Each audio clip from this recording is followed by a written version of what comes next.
এই কদিন আগে দেখলাম, আগে আমরা দেখতাম যে শেখ হাসিনা কিছু করার আগে একটা অপকর্ম কোথাও ঘটাতো, আমরা তখন বুঝতাম যে সে কিছু একটা ঘটনা ঘটাবে।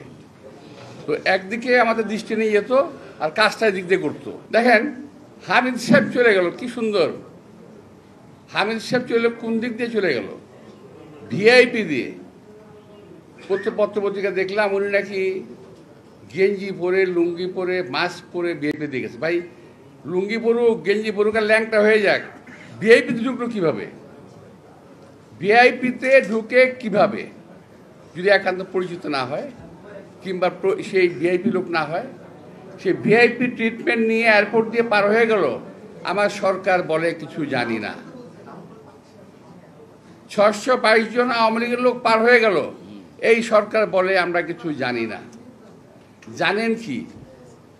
এই জানাটা খুব দরকার। আপনারা কি জানেন? এইটা আমাদের জানা দরকার। কি জানেন আপনারা? কিছুই জানেন না। তো এখন সেদিক থেকে নজর ফেরানোর জন্য আরও জানি কি ঘুরতেছে, আমার খুব সন্দেহ হচ্ছে আরও জানি কি কি ঘুরতেছে। নইলে শাহবাগের এই নাটক কেন হঠাৎ করে? যেই শাহবাগ আপনারা বন্ধ করেছেন, যে শাহবাগের এই এলাকাতে, এই সমস্ত এলাকাতে মিছিল মিটিং করা যাবে না, সেখানে সরকারের পৃষ্ঠপোষকতায় সরকারের দল এনসিপির লোকেরা ওখানে মিছিল মিটিং করে কিভাবে? আর কোন দাবিতে মিছিল মিটিং করলো? কি দাবিতে? দাবি জানি কি কি দাবি? আওয়ামী লীগ নিষিদ্ধ করতে হবে। তো আওয়ামী লীগ নিষিদ্ধ করতে না করছে কে ভাই? কে না করছে? বিএনপি না করছে? খুব চেষ্টা করছে চালানোর জন্য। বিএনপি নাকি আওয়ামী লীগকে কি করতে চায়? পুনর্বাসিত করতে চায়। আমাকে বড় ঠেকা পড়ে গেছে ভাই, বিএনপি আওয়ামী লীগের পুনর্বাসিত করতে বড় ঠেকা পড়ে গেছে। জীবন থেকে আমাদের 17 থেকে 18 বছর আমাদের নিয়ে গেছে। পরিবার পরিজন থেকে বিচ্ছিন্ন হয়েছি, স্বাস্থ্যহানি করেছে।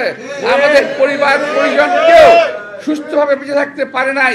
এখানে যারা আছে, একটি কর্মীও তার বাড়িতে 17 বছর ঘুমাতে পারেনি শান্তি। আর সেই আওয়ামী লীগের সঙ্গে আমরা করব, ওদেরকে আমরা আবার প্রতিপালন করব, আবার ওদেরকে পুনর্বাসন করব। এটা হলো যারা বিএনপিকে জেলাস করে, অর্থাৎ দেখতে পারে না, পছন্দ করে না, যাদের অজনপ্রিয় একটি দল, এরা গোষ্ঠী, এরা বিএনপিকে কালার করার চেষ্টা করতেছে। যে যারা আজকে বলে যে বিএনপি পুনর্বাসিত করতে চায়, তারা আসলে দেশ এবং জাতির শত্রু। কারণ